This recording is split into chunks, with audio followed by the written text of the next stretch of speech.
छवै अंग गुने ताको यतन न कोई, एक किशोरी कृपाते जो कछु होए सो होए। कृपा, हमारा समर्पण जो अधूरा है उसका कारण हमारा कृपा का आश्रय ना लेना है। हम कभी कभी बड़ी भूल कर बैठते हैं, हम कृपा को गलत ढंग में ले लेते हैं। हमारे पास मनचाही हो गई, रुपया पैसा खूब हो गया, अनुकूलता मिल गई, वाहवाही मिल गई, तो हम मानने लगते हैं कि हमारे ऊपर कृपा है। ये देखो गलत ढंग। जब इसके विपरीत परिस्थिति आई फिर हम कोसने लगते हैं, भगवान के पास क्या कमी थी, अगर वो इतना दे देते तो हमारा काम चल जाता। भगवान के पास क्या कमी थी, उन्होंने ऐसा क्यों कर दिया। हमें लगता है अब उनकी हमारे ऊपर कृपा नहीं है।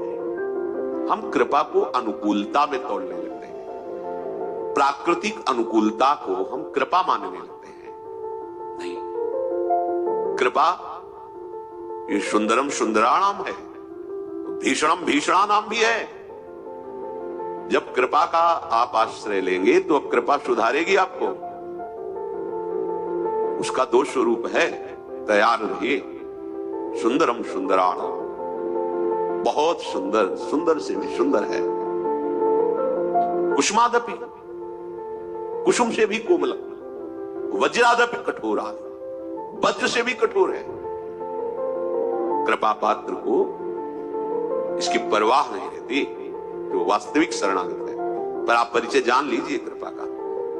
कभी कृपा बहुत सुंदर रूप धारण करती है, अनुकूलता ही अनुकूलता।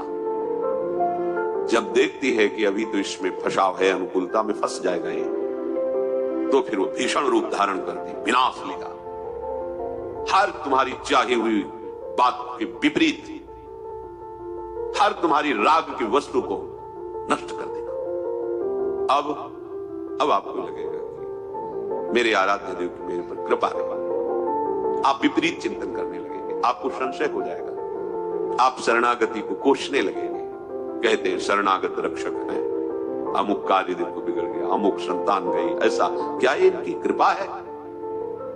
ये अभी आपको समर्पण नहीं, कृपा को नहीं समझ पाए। कुसुम से भी कोमल रूप लेकर कृपा आती है, वज्र से भी कठोर रूप लेकर के आती है। हमें कृपा को पहचानना होगा।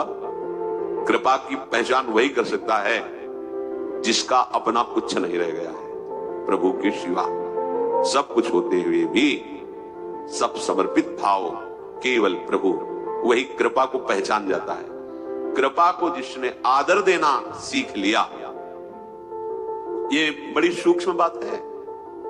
अपमान, निंदा, तिरस्कार, जितना कड़ुआ व्यवहार है वो एक साथ कृपा लेके आ सकती है, क्योंकि बहुत शीघ्र आपको प्रेम रस में डुबोना है। कम समय में बहुत दूर वाली मंजिल तय करानी उसे, तो आपको हल्का करेगी।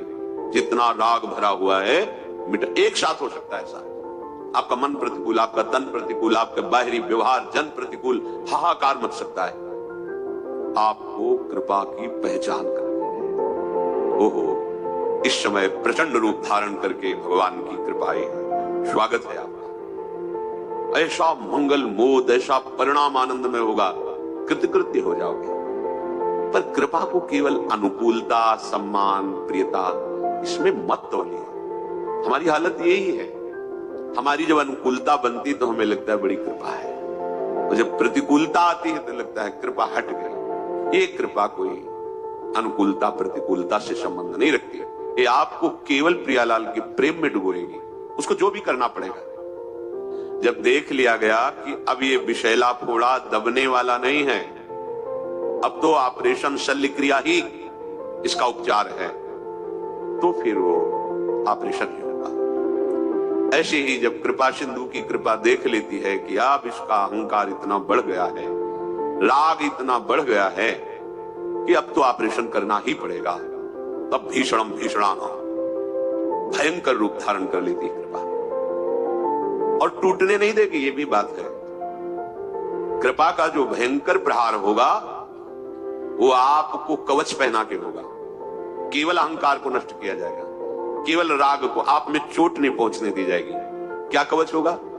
सत्संग, सद्विचार, विवेक, ये आपके अंदर कृपा जागृत करेगी। आपको लगेगा कि इतना कब तक हम सहन, अंदर से विवेक, साधु संग, शास्त्र के वो सिद्धांत जो आपको भगवत राज्य में प्रवेश देने के लिए बलवान बनाते हैं, वो सब एक साथ आपको संभालेंगे और बाहरी भयंकर रूप होगा। तैयार है।